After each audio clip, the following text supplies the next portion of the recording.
सिद्धि। नमो अरहन्ताणं नमो सिद्धाणं नमो आयर्याणं नमो वज्रायाणं नमो लोये सवसाहूणम्। नमः श्रीवर्धमानाय निर्धूतकलिलात्मने सालोकानां त्रिलोकानां यद्विद्यादर्पणायति।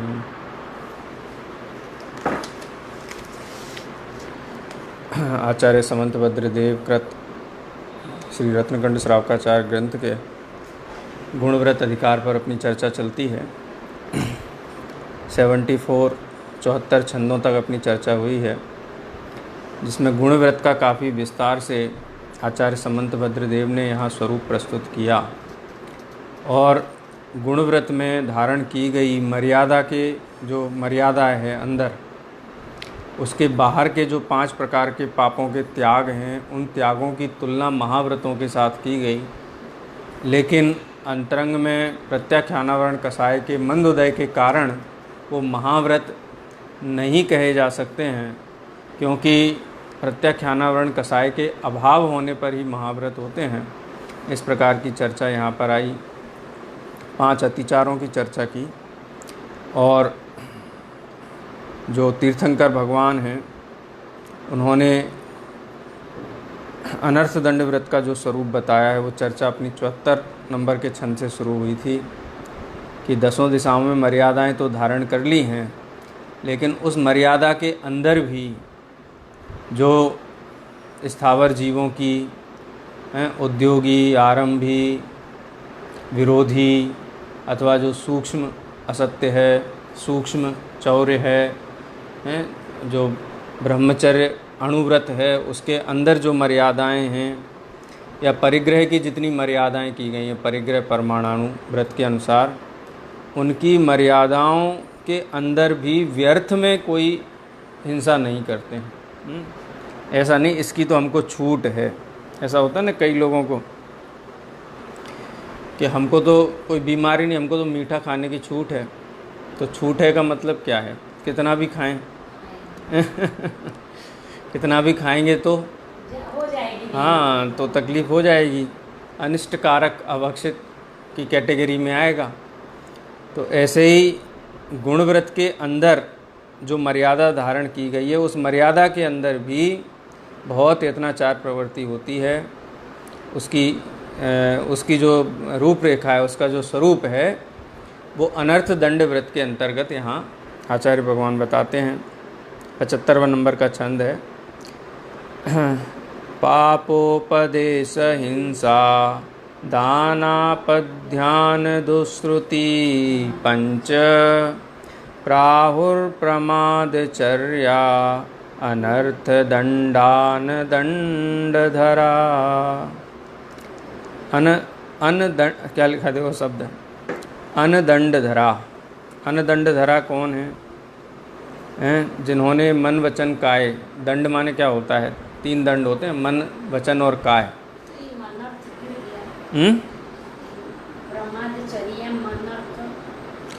प्रमादचर्याम अनर्थ दंड, वो माँ संधि हो गई ना। अनर्थ दंडम का आधा माँ आ गया और अनर्थ का आ गया, आ और आधा माँ मिलकर के माँ बन गया। तो सबसे अंतिम शब्द देखो क्या है? अनदंडधराः। दंड माने होता है मन वचन काय की प्रवृत्ति। जिनकी मन वचन काय की प्रवृत्ति विराम को प्राप्त हो चुकी है, जिन्होंने मन वचन काय की प्रवृत्ति को रोक करके 3 गुप्ती रूप जिन्होंने ध्यान किया है, अथवा जिनके मन वचन काय के सर्व प्रकार से अवलंबन छूट गया है, इस प्रकार के अनंत भगवान, तीर्थंकर भगवान। सिद्ध भगवान तो नहीं कह सकते हैं, क्योंकि यहाँ शब्द का प्रयोग किया है आहु, माने कहते हैं शब्द है ना, सबसे पहला दूसरी लाइन का प्राहु, अनदंडधरा प्राहु, माने जिन्होंने मन वचन काय की दुष्प्रवृत्ति रूप जो दंड हैं उनसे जो रहित हो गए हैं, ऐसे तीर्थंकर देवों के द्वारा, ऐसे गणधर देवों के द्वारा क्या कहा गया है? अनर्थ दंडम, अनर्थ दंड कहा गया है। कितने प्रकार का? 5 प्रकार का कहा गया है। सबसे पहला है पापोपदेश, हैं, वो तो अलग शब्द लिखा हुआ है। दूसरा है हिंसा दान, तीसरा है अपध्यान, चौथा है दुष्श्रुति और 5वां है प्रमादचर्या। है ना ख्याल में? ये 5 भेद हैं। सबसे पहला पापोपदेश कि महाव्रत जब लिए थे तो सर्व प्रकार के स्थूल पापों का त्याग किया था, 9 कोटि पूर्वक किया था, लेकिन उसको और दृढ़ कराने के लिए अनर्थ दंड में कहा कि जो अणुव्रती जीव हैं वो कभी पाप का उपदेश नहीं देते हैं। पापोपदेश माने स्वयं तो पाप में नहीं प्रवर्तते हैं, लेकिन अन्य पाप में प्रवर्तें इस प्रकार के वचन नहीं कहते हैं। जैसे कई लोग फिल्म देख के आए, बहुत हैं, क्या कहते, बहुत बढ़िया है, बहुत बढ़िया है, देखो देखो तुम भी देखो। तो वास्तव में क्या है? स्वयं तो पाप रूप हुए ही, अन्य को पाप का उपदेश दिया। लेकिन अणुव्रती का जीवन कैसा है कि वो स्वयं उस पाप को नहीं करते हैं और दूसरे को उस पाप में प्रवृत्त नहीं कराते हैं। व्यापार का उपदेश नहीं देंगे, हैं, लौकिक उपदेश नहीं देंगे, ऐसे पुस्तकें पढ़ने का उपदेश नहीं देंगे जिनमें कसायों की वृद्धि हो। पाप उपदेश में सब आ गया, माने स्वयं तो प्रवृत्त नहीं है, लेकिन अपन दूसरों को शिक्षाएं देते ना, ऐसा करना चाहिए, ऐसा बोलना चाहिए, हैं, ये खाना चाहिए, हैं, वहाँ जाना चाहिए। माने कहीं घूमने जाएं ना तो वहाँ घूमने जाओ, बहुत अच्छी जगह। ये पाप का उपदेश है। पाप के उपदेश को संक्षेप करें तो जो भव के अभाव की बात नहीं हो वो सब पापोपदेश है। यदि किसी जीव को कुछ कहने का भाव आए और सामने वाले जीव की पात्रता भी ऐसी हो कि वो हमारी बात सुनता हो, तो उसको धर्म में लगाना चाहिए, है ना ख्याल में। लेकिन बाकी जो लौकिक प्रवृत्तियां हैं तो कहते हैं कि उसको धर्म में लगाना चाहिए, बाकी थोड़ा बहुत उसको लौकिक अनुकूलताओं के हिसाब से संबोधन करने में, जैसे उदाहरण आया ना भक्तामर स्तोत्र में कि जो धनिक लोग हैं उनके आश्रित आए हुए अन्य दरिद्र जनों को भी धनिक होने का अपने जैसे धनवान बना लेते हैं। यदि कोई त्यागी व्रती, माने त्यागी व्रती गृहस्थ मुनि की बात नहीं है, गृहस्थ हैं, कोई साधर्मी हैं, साधर्मी के प्रति वात्सल्य भाव है, उसका व्यापार आजीविका में कोई परेशानी है, कोई तकलीफ़ है, और उस परेशानी और तकलीफ़ के कारण उसकी जो धर्म आराधना है वो प्रभावित होती है। तो उद्देश्य ये नहीं है कि मैं उसके व्यापार को बढ़ाऊं, उद्देश्य ये है कि वो निश्चिंत होकर के अपने धर्म की आराधना में लगे और उसका व्यापार आदि अनुकूल होंगे तो वहाँ उपयोग ज़्यादा लगाएगा। ऐसा होता है ना, सामाजिक स्तर पर ऐसी संस्थाएं काम करती हैं कि भाई साधर्मियों को कोई व्यापार में, स्वास्थ्य में, शिक्षा में कहीं किसी प्रकार की तकलीफ़ ना हो। क्यों? क्योंकि तकलीफ़ होगी तो धर्म कार्य बाधित होंगे, आराधना का मार्ग प्रभावित होगा। तो आराधना में प्रवृत्त कराने के लिए इस प्रकार से उनको संबल देना, स्थितिकरण देना, उसकी अनुमति तो है, लेकिन धर्म आराधना तो शून्य हो, है ना ख्याल में। स्वयं पाप का कार्य करता हो, दूसरे को भी पाप का कार्य कराए, ऐसे व्यापारों का उपदेश देना, इस प्रकार की प्रवृत्ति का उपदेश देना, इस प्रकार के शास्त्र पढ़ने का, माने शास्त्र का मतलब पुस्तकें पढ़ने का उपदेश देना है, इस प्रकार के गमनागमन का उपदेश देना जिसमें धर्म की कोई भी स्थिति वृद्धि नहीं होती, वो सब पापोपदेश के अंतर्गत ही लेना चाहिए। ऐसा नहीं एकदम से, अब घर गृहस्थी में रहता हुआ जीव है, अब किसी महिला को रेसिपी नहीं आती तो कहिए हमको रेसिपी बता दो तो पापोपदेश माने अगर वैसे देखा जाए सूक्ष्म तो वो है ही, उसमें गृद्धता है, पाप का कारण तो है, लेकिन घर गृहस्थी में इतना स्थूल साधर्मी के प्रति राग होता है। हाँ, न्याय नीति से परस्पर व्यवहार आचार होता है। अब लक्ष्मण जी गए युद्ध के लिए, रावण से, तो रामचंद्र जी भी साथ में गए थे ना हैं, और यथा योग्य उनके साथ खड़े रहे। तो इसका मतलब ये है कि मर्यादा के बाहर के कार्य तो नहीं करना, लेकिन एकदम से पाप का ही उपदेश देना है, धर्म विरुद्ध उपदेश देना, 5 इंद्रिय जीवों की हिंसा का उपदेश देना, इस प्रकार का कार्य अणुव्रती जीव नियम लेने के बाद में नहीं करते। इसीलिए प्रश्न उठते हैं ना कई बार के जो चरम शरीरी होते हैं, क्या वो 8 वर्ष के बाद अणुव्रत धारण करते हैं? तो ऐसा नियम नहीं है, हैं अणुव्रती भी होते हैं और कई अणुव्रती नहीं भी होते, ठीक है। लेकिन जहाँ मर्यादा ली है वहाँ पर फिर वो जाएंगे ही क्यों, फिर युद्ध आदि के लिए जाएंगे ही नहीं यदि अणुव्रती हैं तो। दूसरा है हिंसा दान, ऐसे उपकरणों का दान देना है। हिंसा दान माने ऐसे उपकरण, अस्त्र शस्त्र का है, किसी को तलवार दे दी, बंदूक दे दी, चाकू छुरा दे दिया, नहीं तो हाँ हाँ हाँ, वो भी हिंसा दान है। कृषि आदि में बहुत हिंसा के जो कार्य हैं, उसमें क्या बोलते हैं, पेस्टिसाइड बेचना, इस प्रकार के वो दराती वराती, इस कितनी सारी चीज़ें आती हैं, उनका व्यापार करना, तो हिंसा दान नहीं करते। तीसरा है अपध्यान। अपध्यान का मतलब निरंतर नकारात्मक सोचना, इसका नाम अपध्यान है। इसको आजकल बीमारी कहते हैं ना, डिप्रेशन, ये अपध्यान ही है।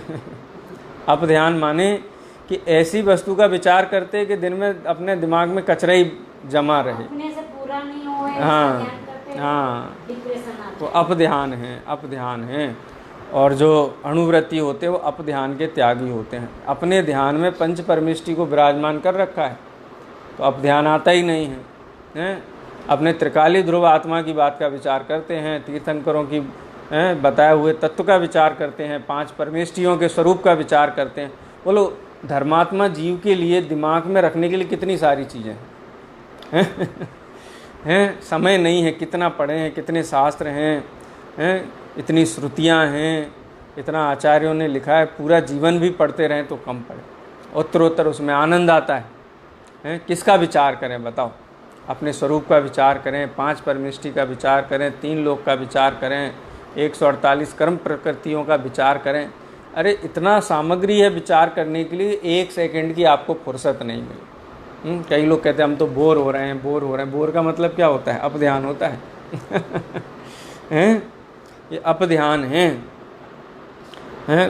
हिंसा, झूठ, चोरी, कुशील, हाँ अपध्यान ही है ना। बहुत सारा काम था, हाँ मेरे को ये करना, ये करना, ये करना, मेरे को ये करना, ये करना। हाँ वो सोच सोच के इसने लिखा, वो करना नहीं, वो ऊपर से हाँ, ध्यान में मर गया। अपध्यान में ही है ना। प्रत्येक देखो संसारी जीव क्या करता है, अपने चारों ओर जैसे होता है रेशम का कीड़ा होता है, रेशम का कीड़ा बुनता जाता है, बुनता जाता है, बाहर से बुनना शुरू करता है, बुनते बुनते बुनते अंदर फंस जाता है और अंदर फंस के मर जाता है। तो ऐसे ही अपध्यान करने वाला जीव अपने चारों तरफ ऐसी काल्पनिक दुनिया खड़ी कर लेता है कि एक समय के लिए उसे चैन नहीं आता। उसको ऐसा लगता है अब तो प्राण जाएं तो ही हम इससे छूटेंगे, और वास्तव में प्राण चले भी जाएं तो क्या इससे छूटने वाले हैं क्या? अपध्यान से नहीं छूटने वाले हैं, और ज़्यादा तकलीफ होगी। ऐसा है ना, आसमान से गिरे खजूर पे अटके वाली स्थिति हो जाती है। जैसे वो होता है ना, खरगोश होता है, खरगोश जंगल में होता है ना, और खरगोश के पीछे कोई शिकारी आ गया, कोई शेर आ गया, तो दौड़ता दौड़ता दौड़ता दौड़ता थक जाता है बहुत, माने फिर उससे दौड़ा नहीं जाता, फिर उसके जो हार्ट होता है ना बहुत इतना नहीं होता है, दौड़ता तेज़ है लेकिन बहुत नहीं दौड़ सकता है, तो फिर एकदम थक करके बैठ जाता है और अपने बड़े बड़े कानों से अपने आँख ढक लेता है। अब उसको कुछ दिखाई नहीं दे रहा चारों तरफ, तो सुरक्षित है कि नहीं है? तो ऐसे ही अपध्यान के कारण यदि कोई जीव अपने प्राणों का घात कर लेता है तो क्या वो उस दुख से बच गया? बिल्कुल दुख से नहीं बचा, बल्कि उस जो बांधे हुए ऐसे संयोग थे और जिन संयोगों से दूर भागने की प्रयास कर रहा था वो और प्रतिकूल संयोग होंगे। और ऐसा कहा है कि आत्महत्या के संक्लेश परिणामों से मरने वाले जो जीव हैं वो नरक गति में जाते हैं। क्यों? क्योंकि नरक गति में वो जीव प्रति समय मरना चाहता है, प्रति समय चाहता है कि कैसे भी मेरे प्राण जाएं और मैं यहाँ से छुटकारा पाऊँ।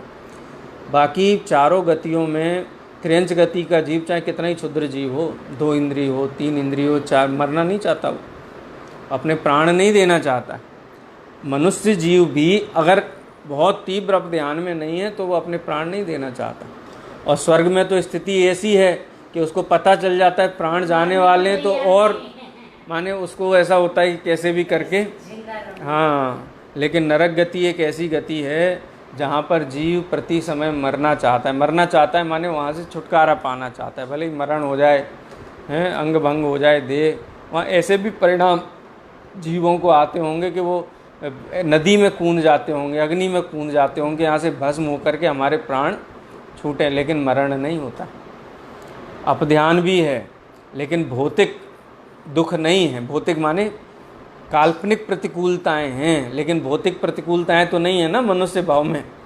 लेकिन नरक गति में आरी लिए खड़े हुए हैं, कढ़ाई जला के रखे हुए हैं, जो भी शास्त्रों में वर्णन आता है, कोई किसी को क्या दुखी करेगा, वास्तव में तो जीव अपने परिणामों से ही दुखी है। तहाँ भूमि पर सत दुखे सौ, बिच्छू सहस डसे नहीं तिसो, तहाँ राध श्रोणित वाहिनी, क्रम कुल कलित देह दाहिनी। निरंतर देह में दाह उत्पन्न करने वाला वातावरण है। 104 डिग्री का बुखार आने पे आदमी को ऐसा लगता है कि अब प्राण निकले, कि अब निकले, ऐसा वहाँ एक एक पल ऐसा ही लगता है, 1 सेकंड का चैन नहीं है। बोलो प्राण गवा करके क्या मिलेगा?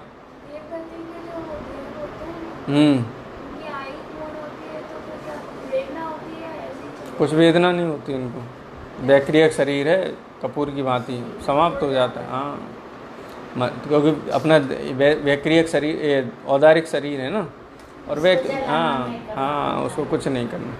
नरक में और स्वर्ग में ऐसा नहीं। हाँ, वैक्रियक शरीर है। हाँ, देह उड़ जाता है कपूर की भांति। मरण नहीं है ना वो तो, निर्वाण को जीव प्रा। वैसे पंडित मरण कहा है उसको, मरण तो उपचार है, आयु कर्म का क्षय होना, इसको मरण कहते हैं ये। लेकिन जैसे सामान्य जीवों को वेदना पूर्वक प्राण निकलते हैं, ऐसे प्राण नहीं निकल। वास्तव में प्राण निकलने की क्या वेदना है? विचार की वेदना है। नहीं, कई लोग को बहुत, हाँ, कोई रोग में हो, नहीं ऐसे नहीं, कई लोग को इतना लाज खाता है, कितना शरीर खींचता है, कई लोग को शब्द बंद छूटते बोलते झाड़ा पेशाब हो जाता है, इतना होता है पूछो मत। ये बोलते मरने के टाइम बंद, नरक में जाने वाले को जाता संक्लेश परिणाम रहते हैं, तो संडास बहुत चालू ही हो जाता है। अच्छा, इतना होता है। और कई स्वर्ग में ऐसे मेरी मम्मी का चला गया शांति से, नहीं तो कई लोग को बहुत परेशानी जाता नहीं है ना।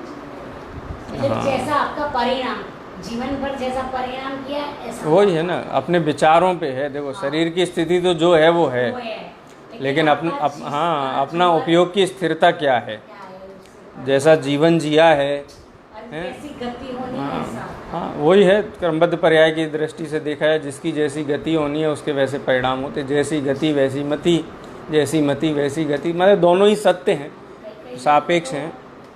6 महीना प्राण नहीं निकलता है, इतना उसको श्वास होता है, तकलीफ होती है, तो परिणाम फिर वो संकेत ज़्यादा होते हैं, तो नर्क की तरफ जाता है। ऐसा होता है ना, जैसे किसी जीव को अपध्यान ज़्यादा होता है, तो अपध्यान में शरीर भी विकृत हो जाता है, वेदनामय हो जाता है। क्यों? उसका कारण है, उसका माने आध्यात्मिक कारण तो है ही, कर्म बंध तो है ही। उसके अलावा ऐसा शरीर में 6 ग्रंथियाँ होती हैं, ग्लैंड्स होते हैं ना, वो ग्लैंड्स स्राव करते हैं रस का। और वो ग्लैंड्स एक्टिव कैसे होते हैं? आपके विचारों से। आप जैसा सोचते हैं ना उसके अनुसार होते हैं। जैसे किसी को थायराइड हो जाता है, किसी को डायबिटीज़ हो जाता है, तो उसका कारण विचार ही है। वो बहुत सोचते ज़्यादा हैं, तनाव में रहते हैं, तो जो ग्लैंड है पैनक्रियाज है वो बहुत ग्लूकोज रिलीज करती है, वो ब्लड में घूमने लगता है। लेकिन मानसिक श्रम तो बहुत है और शारीरिक श्रम कुछ है नहीं, तो क्या होता है ग्लूकोज का, वो रक्त में मिश्रित हो जाता है, फिर वो कन्वर्ट नहीं होता है, तो वो शुगर की बीमारी हो जाती है। ऐसे ही बहुत विचार करता है तो उसके ग्लैंड्स एक्टिव होते हैं, तो एसिड बहुत निकलता है, एसिड निकलता है, वो रक्त में मिलता है। अब वो तो एसिड क्या होता है, वो ब्लड के साथ घूमता है और उसको फिर प्लाक बनने लगता है, प्लाक बनने लगता है तो फिर हार्ट की बीमारी हो जाती है। तो ऐसे ही जो अपध्यान अगर अधिक हो, तनाव अधिक हो, विचार बहुत चलते हों जिन विषयों के विचार की ज़रूरत नहीं है, ऐसी स्थिति में शरीर भी रिएक्ट वैसे ही करता है ना। कोई पीड़ित होना चाहे तो कितना पीड़ित हो सकता है, अपने विचारों से हो सकता है, शरीर भी वैसा ही हो जाएगा। तो कहने का तात्पर्य ये है, विचारों का जैसे द्रव्य कर्म का और विचारों का निमित्त नैमित्तिक संबंध है ना, ऐसे ही विचारों का और औदारिक शरीर का भी घना निमित्त नैमित्तिक संबंध है। साइंटिफिकली प्रूवन है ना ये चीज़। तो अच्छा, कोई भी हार्ट का मरीज है, क्यों कहते हैं आप तनाव मत लो, गुस्सा मत लो, ये तो भाव है ना, भाव का इस शरीर पे क्यों क्या संबंध है? तो वही है ना कि ग्लैंड्स एक्टिव हो जाते हैं। जैसे अपने आप को हंसी आती है, हंसी क्यों आती है?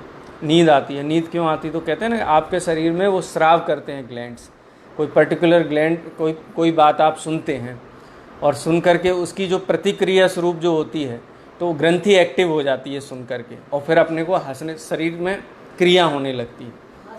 हाँ, देखो विचार का और देह का कितना निमित्त, घना निमित्त नैमित्तिक संबंध है। तो जो अपध्यान करेगा उसके लिए परिस्थिति भी वैसी ही बन जाएगी, नरक जैसी परिस्थिति हो जाती है, नरकायु हो जाती है। अरे वर्तमान में ही देह में जिन हार्मोन्स की या जिस रस की ज़रूरत नहीं है शरीर की, लोग विचार कर करके वो रस उनके शरीर में उत्पन्न होता है, कंज्यूम नहीं होता है, तो क्या होगा? वो रोग के रूप में सामने आएंगे। तो इसीलिए अपध्यान, ये वास्तव में देखा जाए तो ये श्राव का चार है ना, ये पूरा मेडिकल साइंस है। अब ये है कि ये चरणानुयोग एक आयुर्वेदिक शास्त्र है। जैसे आयुर्वेदिक शास्त्र में औषधि आदि, जीवन आदि के संबंध में चर्चा की जाती, चरणानुयोग में आपके विचारों की औषधि दी जाती है। आप कैसे विचार रखो, कैसे किसी भी जीव की हिंसा का भाव मत करो, गृद्धता मत करो, राग मत करो, क्योंकि ये करोगे ना तो आपका शरीर भी रिएक्ट करेगा, रोग आदि बहुत होंगे। जो लोग बहुत स्वच्छंद जीवन जीते हैं, परवाह नहीं करते हैं, और उनकी कसाएं भी उनके नियंत्रण में, बहुत लंबी आयु नहीं होती है।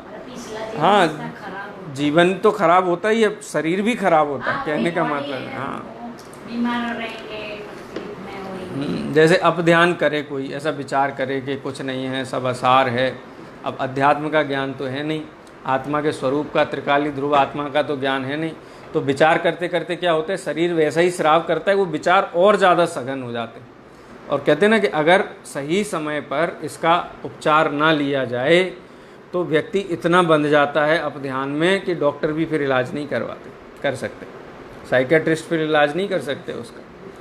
तो ये नियम पूर्वक अपध्यान का त्याग करते हैं अणुव्रती जी। अन्य जीवों को भी अपध्यान का त्याग करना चाहिए। अपध्यान का मतलब क्या है? क्रोध, मान, माया, लोभ, हास्य, रति, अरति, शोक, भय, जुगुप्सा, हिंसा, झूठ, चोर, इनके निरंतर विचार, इनकी गृद्धता होना, इसी का नाम अपध्यान है।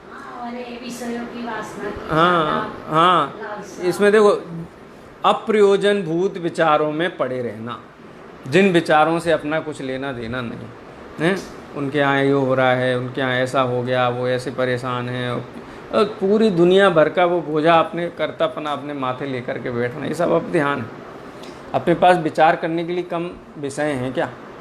33 सागर तक सर्वार सिद्धि के देव एक समय भी अपध्यान में नहीं पड़ते। नियम पूर्वक त्यागी नहीं है, लेकिन अपध्यान में शुक्ल लेश्याम रहते, निरंतर तत्व की चर्चा करते और अघाते नहीं हैं, पेट नहीं भरता उनका। कहने का तात्पर्य ये है कि जैन शास्त्रों में सोना भरा हुआ है, हीरे जवाहरात भरे हुए, लेकिन हमको तो कुध्यान में, कुविचारों में, कुसंकल्पों में, निदान में, ऐसा हो जाए, ऐसा हो जाए, ऐसा हो जाए, ऐसा हो जाए, जड़ के रत्न ढूंढने में इतना मगन हो जाता है कि जीवन ही नहीं रहता हाथ।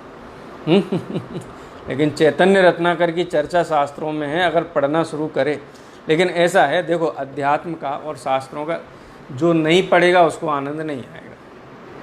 कोई पहले दिन से ही कई लोगों को बोलते हैं कि आप थोड़ा पढ़ो, अरे पढ़ते कुछ समझ में नहीं आता है, कुछ जमता नहीं। ऐसा बोलते हैं ना, हमको कुछ समझ में ही नहीं आता, मज़ा नहीं आता, क्या पढ़े उसमें, एक ही एक बात, एक ही एक बात हैं, उसको समझते नहीं हैं। कोई शास्त्र शांति पूर्वक, अगर एक शास्त्र का भी आद्योपांत किसी ने स्वाध्याय किया है तो उसका जीवन बदल सकता है। तो ऐसा है ना, का प्रवचन सुनते हैं, हाँ, बात तो आत्मा की एक ही बात आती है। हाँ, जिसको रस है उसको आनंद आता है, सही बात है। जिसको नहीं आएगा तो क्या एक बात करते हैं। अरे हर एक शास्त्र में पहले तो सम्यक दर्शन का ही आता है, बाद में ऐसा है ना, शरीर से ममत्व बुद्धि है, 5 पाप की प्रवृत्ति उपादेय लगती हैं, तो जहाँ शरीर और पाप की बात हो वहाँ तो मन लगता है, लेकिन जहाँ पाप से दूर करके और आत्मा की बात होती है वहाँ उसको अरुचि होती है, क्योंकि ममत्व बुद्धि देह में है, पापों में उपादेय बुद्धि है। और जब तक वो आत्मा की बात शांति से नहीं सुनेगा समझेगा तब तक वो बुद्धि भी जाएगी नहीं। तो है ना, मुंह में नमक की डली रख कर के कितना भी रसगुल्ला खाए हाँ, मुंह में नमक का ढेला दबा करके रसगुल्ला खाए और फिर कहे खा रहा है खा रहा है खा रहा है, तो खारा ही लगने वाला है। शास्त्रों में भी ये कहे धर्म करो, थोड़ा ये करो, क्यों? क्योंकि दुर्गति सुगति हो जाएगी। अरे सुगति क्या, चारों ही गतियाँ दुर्गति हैं। तो वहाँ भी लोभ लालच के वशीभूत होकर के शास्त्र पढ़ता है तो कहाँ से आनंद आएगा? क्योंकि आचार्य तो स्वर्ग आदि को भी संसार बता करके उससे भी छुड़ाना चाहते हैं, और हम तो 5 इंद्रिय के विषय और स्वर्ग ही ढूंढते हैं शास्त्रों में। हैं कई पूछते हैं कि स्वर्ग गए होंगे कि स्वर्ग जाएंगे, स्वर्ग जाएंगे। अरे स्वर्ग जाके क्या करना है और गए नहीं हैं क्या? संगी पंचेंद्री पने में सबसे ज़्यादा काल तो स्वर्ग में ही बिताया है। तो शास्त्र जब तक अपने आत्म कल्याण की रुचि से नहीं सुने, नहीं पढ़ें, तो उसमें आनंद नहीं आएगा। हैं तो 5 पापों का विचार करना, देह का विचार करना, संयोगों का विचार करना, ऐसी बातों का विचार करना जिनका कोई रिजल्ट नहीं है। हैं बोलो, कोई ऐसा विचार करे, पूरा साल 2 साल ऐसा लगा रहा है कि नहीं मैं करोड़ रुपए कमाने वाला हूँ और मैं ऐसा बिल्कुल सिस्टमेटिक ढंग से स्टेप बाय स्टेप करूँगा, हैं, और मुझे इतनी उपलब्धि हो जाएगी, तो उस उपलब्धि के बाद सुखी होगा कि नहीं होगा? और आचार्य देवे गारंटी देते हैं कि एक आत्मा को अग्र रख करके 6 महीने तक भी तत्वाभ्यास किया जाए तो भवों का अभाव होता है, अल्पकाल में सम्यक तो प्रकट होता है। करोड़ भवों में वर्षों बरस व्यापार लौकिक उपलब्धियों में इसने गवाए हैं। तो इसका मतलब है कि किसी जीव ने 6 महीने तक आत्मा को एकाग्र रख कर के शास्त्र नहीं पढ़ा, इसीलिए संसार में है ना।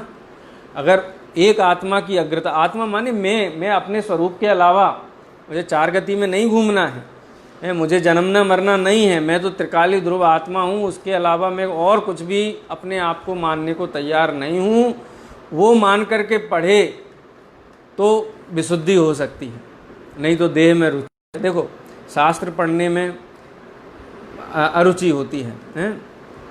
आत्म हित हेत विराग ज्ञान ते लखे आपको कष्टदान।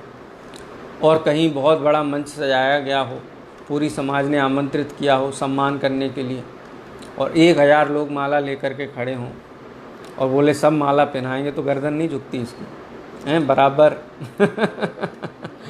हैं 1000 आदमी माला लेकर के खड़ा हो तो पहनने को तैयार है, लेकिन आचार्य भगवान रत्नों की माला लेकर के खड़े हुए, चैतन्य रत्न की सम्यक दर्शन ज्ञान चारित्र, उसमें अहम बुद्धि नहीं है, अहम बुद्धि देह में है। तो देह की पुष्टि हो, संसार विषय भोगों की पुष्टि हो, पापों की पुष्टि हो, तो वहाँ तो इसका उपयोग लगता है।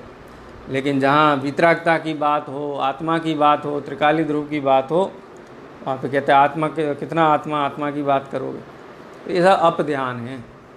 उसके बाद दुश्रुति है। दुश्रुति का मतलब कि ऐसी चीज़ें सुनना है जिसमें आए ना, कुशास्त्रों का श्रवण करना, राग को बढ़ाने वाले हैं, कसायों को बढ़ाने वाले, काम क्रोध आदि को बढ़ाने वाली बातें सुनना, ये सब क्या हैं?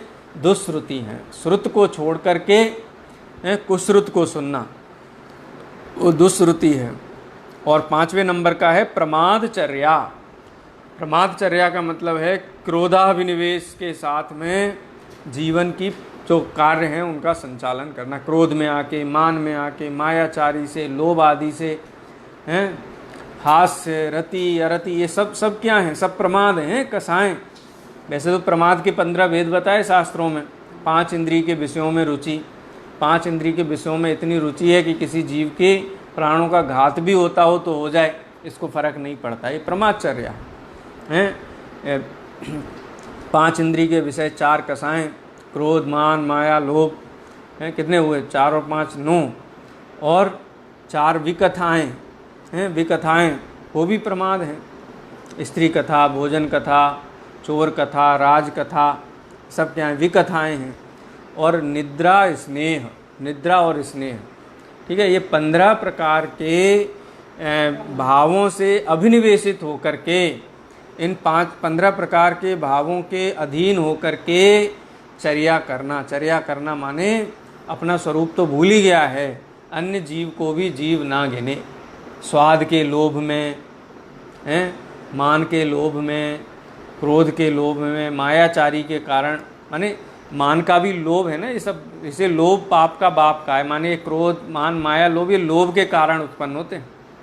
जैसे कोई लोभी व्यक्ति है, उसको कोई वस्तु चाहिए, अगर पुण्य के उदय से मिल जाए तो ठीक है, लोभ एक कसाई हुई उसकी, लेकिन नहीं प्राप्त होती है तो फिर उसमें मायाचारी करता है। मन में तो वस्तु चाहिए, लेकिन सामने वाले की प्रशंसा करेगा, युक्ति भिड़ाएगा, समझाएगा, लेकिन उसको सामने वाले की प्रशंसा का भाव नहीं है, उसको तो वस्तु चाहिए। लोभ है तो लोभ के वशीभूत होकर के मायाचारी करता है।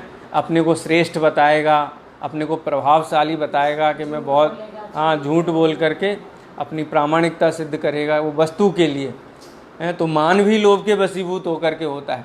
और जब साम दाम दंड सब सब फैल हो जाए तो फिर क्या करता है, फिर क्रोध करता है, झगड़ा करता है, उस प्रकार से वस्तु को लेना चाहता है। इसीलिए लोभ को क्या कहा है, लोभ पाप का बाप इसीलिए कहा गया है। और हिंसा, झूठ, चोरी, कुशील, परिग्रह, सर्व प्रकार के पाप क्रोध के वशीभूत होकर के ही होते हैं। कसाएं भी लोभ रंजित हैं, और 5 पाप भी लोभ के कारण ही इसको होते हैं, यानी लोभ मूल है। और लोभ किसे कहते हैं, किसी भी पर वस्तु को चाहना, ये लोभ है। वो लोभ क्यों उत्पन्न होता है, उल्टी मान्यता के कारण। पर वस्तु मेरी हो सकती है, ऐसी उल्टी मान्यता के कारण लोभ उत्पन्न होता है। तो उल्टी मान्यता को क्या कहते हैं, लोभ का भी बाप कहते हैं ना। लोभ पाप का बाप है और मिथ्यात्व उसका दादा है, क्योंकि मिथ्यात्व के कारण ही लोभादि कसाएं होती हैं, और लोभादि कसायों के कारण 5 पाप होते हैं। तो इस प्रकार से प्रमादचर्या होना, 5 इंद्रिय के विषय और क्रोधादि कसायों के कारण, 4 विकताओं के कारण, ये किसी भी जीव के प्राणों के व्यपरोपण में बिल्कुल हिचकता नहीं है। किसी के भी प्राणों का घात होता रहे तो होता रहे, कोई मरता है तो मरता रहे। 1 इंद्रिय, 2 इंद्रिय, 3 इंद्रिय, 4 इंद्रिय, 5 इंद्रिय जीवों का घात होता है तो होता रहे, इसको कोई फर्क पड़ता नहीं है। इसको बोलते प्रमादचर्या। तो इस प्रकार से अणुव्रती जीव इस प्रकार का गुणव्रत भी धारण करते हैं कि जिससे उनके अणुव्रतों को किसी भी प्रकार के दोष ना लगें। तो ये 5 प्रकार से अनर्थ दंड जो हैं, अनर्थ दंड व्रत धारण करते हैं। देखो छंद पढ़ते हैं। पापोपदेश हिंसा दानापध्यान दुश्रुति पंच प्राहुर्प्रमादचर्या मनर्थ दंडान दंडधरा। अनदंडधर प्राहु तीर्थंकर भगवान कहते हैं कि ये 5 प्रकार के जो कार्य हैं इनको अनर्थ दंड कहा गया है। अच्छा, पाप के उपदेश से अपना क्या लाभ होगा, तो क्या हो गया, अनर्थ का, व्यर्थ का काम हो गया। हिंसा के उपकरण दान देने से क्या होगा, कोई भला होगा, किसका भला होगा, न स्व का न पर का। दुश्रुति अपध्यान से क्या फ़ायदा होगा, विचार करता रहे करता रहे करता रहे, क्या फ़ायदा होगा, कोई फ़ायदा नहीं होगा। दुश्रुति से माने इस प्रकार की बातें सुने जिनसे काम क्रोधादि कसाएं बढ़ती हों, वो सुनने से क्या लाभ होगा, कोई लाभ नहीं होगा।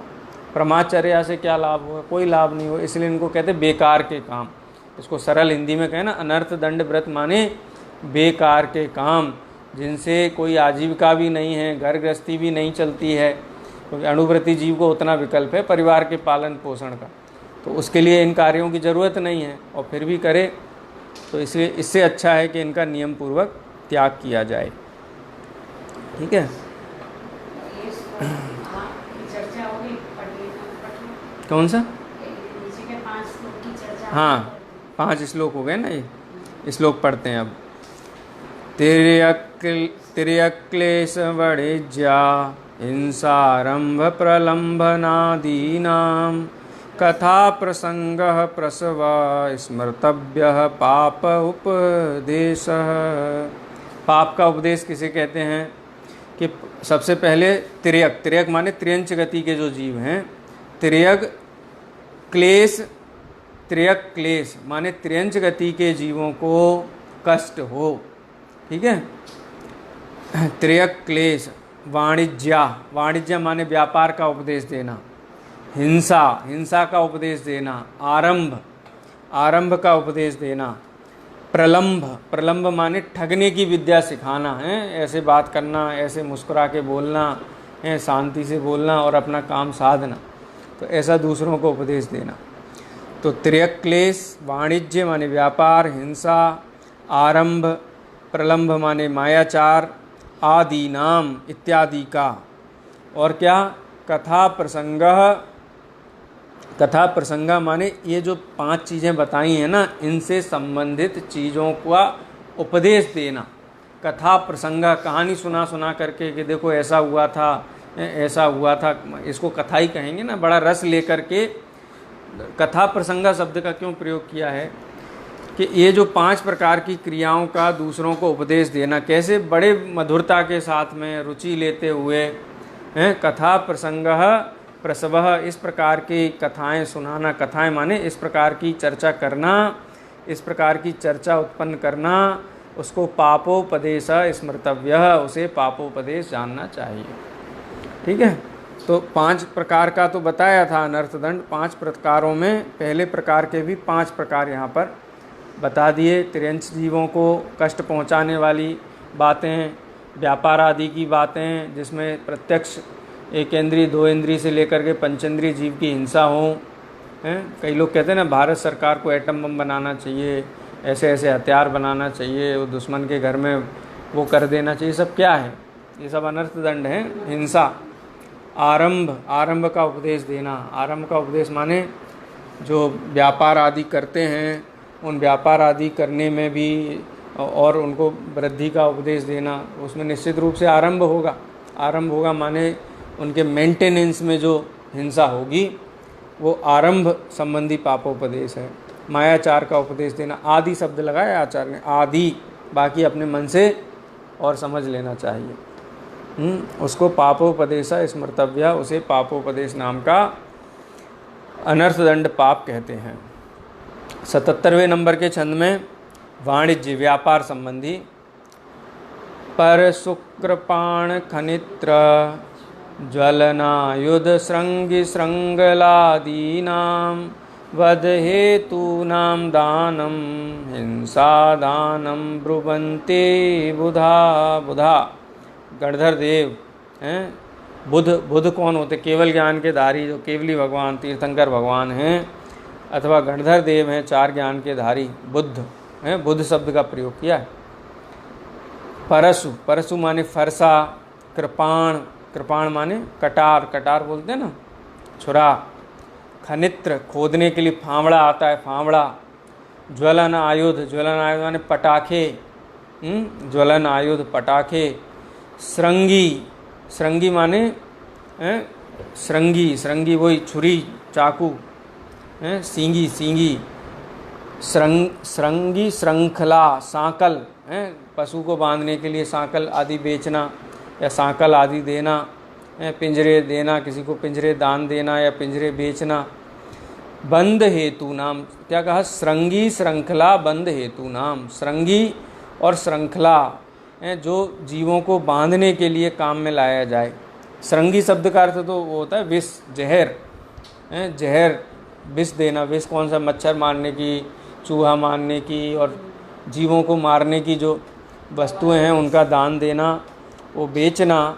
सांकल माने श्रृंखला, सांकल आदि बांधने के लिए पशुओं को देना। ये क्या है, बंध हेतु ना, श्रृंखला दीनाम बंध हेतु नाम दानम हिंसा दानम, इनका दान देना ही हिंसा दान है। ब्रुवंती बुधा, जो गणधर देव हैं वो इस प्रकार से फरमाते हैं। अब क्या है, हिंसा है, पापोपदेश, हिंसा दान। अपध्यान, अपध्यान का स्वरूप बताते हैं। बदबंदच्छेदा द्वेषाद्राग्राच्च परकलत्रादे आध्यानम अपध्यानम शासति जिन शासने विशदा। शासति माने कहते हैं, क्या कहते हैं? जिन शासन में क्या कहा गया है? अपध्यान कहा गया है। किसको? बध बंधच्छेदादेह द्वेष रागाच। द्वेष और राग की बात के विचार करना। पर कलत्रादेह, द्वेष से, राग या द्वेष से है ना। द्वेषाद रागाच माने दोनों ही हैं, पर ध्यान। द्वेष से क्या विचार करता है और राग से क्या विचार करता है, वो दोनों का भेद समझना। द्वेष से बध, किसी को मारने का विचार करे, सब मन मन में विचार करे कि मर जाए, ऐसा हो जाए, ऐसा हो जाए। किसी का अनिष्ट चाहना, द्वेष के बसीभूत होकर के किसी का बध चाहना है। द्वेषात बधः, बंध कि मैं उसको बांध लूँ, जेल करवा दूँ, कहीं डंडे पड़वा दूँ, पुलिस के यहाँ भिजवा दूँ, ऐसा होता है ना। अब ध्यान चलता है। देखो, किसी ने अपना अहित किया और अगर लौकिक दृष्टि से देखा जाए तो 100% अन्याय किसका था? सामने वाले का था। ठीक है, उस स्थिति में भी क्या अपध्यान करने योग्य है? उस स्थिति में भी अपध्यान करने योग्य नहीं है। क्यों अपध्यान करने योग्य नहीं? आप कारण का विचार करो कि यदि किसी ने हमारा अनिष्ट किया है तो उस अनिष्ट का कारण वो पर है कि मैं स्व हूँ। पूर्वोपात कर्म के उदय के बिना कोई प्रतिकूलता हमें नहीं होती है। तो अत्यंत द्वेष से होकर के सामने वाले के का ही दोष देख करके उसके बध की कल्पना करना। बंध, बंध में अपमान भी आ गया, उसका तिरस्कार, अपमान, बंध छेदन, बध बंध छेदन सब उसमें आ गए। आदि शब्द आ गया ना, बध बंध छेदादेह, आदि में सब आ गया। किसी को अपना अपमानित करना है, किसी को के प्रति क्रोध आदि, बैर आदि निरंतर धारण करके रहना, अपध्यान है। उस सामने वाले का क्या बिगड़ेगा? उसमें कुछ नहीं बिगड़ेगा। पूर्व कर्म के उदय से ऐसा प्रसंग बना है और हमने भविष्यकालीन कर्म और बांध लिए तो और अहित होगा।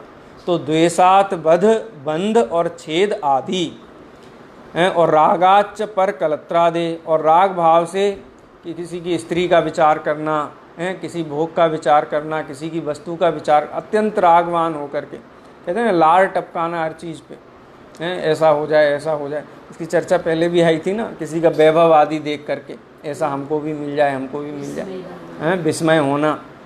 तो उसको यहाँ पर अपध्यान कहा गया है।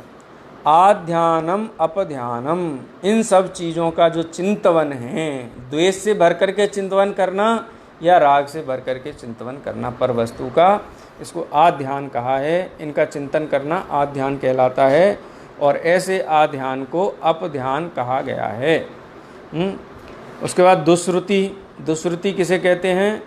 आरंभ संग साहस मिथ्यात्व द्वेष राग मद मद नई चेतः कलुषयताम श्रुतिरवधीनाम दुश्रुतिर्भवति।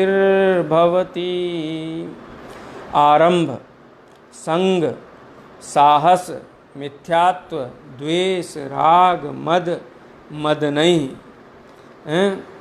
ये सब क्या हैं? आरंभ के शास्त्र। अरे उसके पास ऐसा किसी राजा का बखान कर रहे थे, उसके यहाँ इतने खजाने में करोड़ों करोड़ सोने की मुद्राएं, उसके हजारों घोड़े, इस प्रकार से उसकी प्रशंसा बाची, जो परिग्रह की चर्चा की ना, ये क्या कहते हैं? ये आरंभ का संबंधी शास्त्र सुनना, विवरण सुनना, वृत्तांत सुनना। तो ये क्या है? ये दुश्रुति है।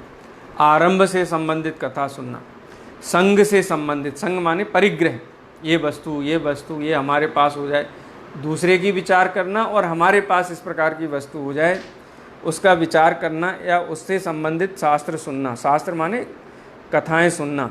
आरंभ से संबंधित, संग माने परिग्रह से संबंधित, साहस माने युद्ध आदि की जो कथाएं हैं, झगड़े कलह की बातें, ये सब साहस के अंतर्गत लिया है। ऐसी कथाएं सुनना या पढ़ना। मिथ्यात्व की पोषक हैं, जो मिथ्यात्व को बढ़ाने वाली कथाएं, वो सुनना या पढ़ना। द्वेष, किसी के प्रति द्वेष बढ़े अथवा राग बढ़े अथवा मान बढ़े अथवा विषय भोग आदि, इन सब से संबंधित शास्त्रों को पढ़ना। ये क्या करते हैं? इनको पढ़ने से क्या हानि है कि आपका चित्त जो है ना वो कलुषित हो जाएगा, चित्त कलुषित हो जाएगा तो दुखी कौन होगा? स्वयं दुखी होंगे ना। आग की लपटों में गिरेंगे तो कौन जलेगा? स्वयं जलेंगे ना। तो इस प्रकार से ये ऐसी बातों का निरूपण करने वाले शास्त्रों को सुनना। यहाँ पर ये जो 8 प्रकार की चीज़ें गिनाई हैं ना, सारे संसार के जीवों को इन कथाओं में आनंद आता है। आरंभ की कथा हो, परिग्रह की कथा हो, किसी की युद्ध की कथा हो, उल्टी मान्यता से संबंधित कुगुरु कुदेव कुधर्म की कथाएं हों, जिससे द्वेष बढ़े, गुस्सा है। किसी फिल्म में ऐसा आता है ना, एकदम से वो शुरू से एंड तक वो सबसे लड़ रहा है, सबसे झगड़ रहा है। द्वेषवर्धक कथाएं, रागवर्धक कथाएं, मानवर्धक कथाएं, कामवर्धक कथाएं, चेतः कलुषयताम, ये चित्त को कलुषित करने वाली जो भी कथाएं हैं, श्रुति ही अवधि नाम, ऐसे अवधि नाम माने शास्त्रों का, श्रुति माने सुनना, दुश्रुति ही भवती, दुश्रुति कहलाता है। एक और है, ये भी अपन ले लेते हैं। प्रमादचर्या। क्षिति सलिल दहन पवना, रंभम विफलम वनस्पति छेदम, शरणं सारणमपि च प्रमादचर्या प्रभासन्ते। किसे प्रमादचर्या कहते हैं? कहते हैं विफलम। विफलम माने बिना काम के, बिना फल, जिसका कोई फल नहीं मिले। विफलम, बिना प्रयोजन के, बिना किसी रिजल्ट के, जिससे कुछ मिलने वाला नहीं है। क्या करना? क्षिति। क्षिति माने क्या होता है? पृथ्वी। सलिल माने जल, दहन माने अग्नि, पवन माने वायु, और वनस्पति। इनका क्या करना? छेदम, छेद करना। देखो, इसके साथ आरंभ का शब्द का प्रयोग किया है और वनस्पति के साथ छेदम शब्द का प्रयोग किया है। यानी पृथ्वी, जल, अग्नि और वायु, इनका आरंभ करना। आरंभ करना माने अपव्यय करना। आरंभ माने इनका घात करना, हिंसा करना। किस लिए करना? विफलम, बिना काम के। एक गृहस्थ श्रावक को भी पीने के लिए जितना पानी चाहिए उतना पानी है, कपड़े धोने के लिए जितना पानी चाहिए, नहाने के लिए जितना पानी चाहिए, उससे भी ज़्यादा व्यर्थ में पानी बहाए तो ये क्या है? विफलम हो गया ना। विफलम आरंभम, कि बिना काम का पृथ्वी कायक, जल कायक, अग्नि कायक और वायु कायक जीवों का आरंभ करना माने अव्यय करना, बर्बाद करना। और वनस्पति छेदम, और वनस्पति को छेद करना। वनस्पति छेदम। और क्या है? शरणम सारणम अपि। देखो, ये 5 के अलावा एक बात और कही, शरणम। शरणम माने घूमना, बिना प्रयोजन के घूमना, है ना। कई लोग क्या को वो घर पे ऐसे ही, किस लिए? कुछ नहीं, बस ऐसे।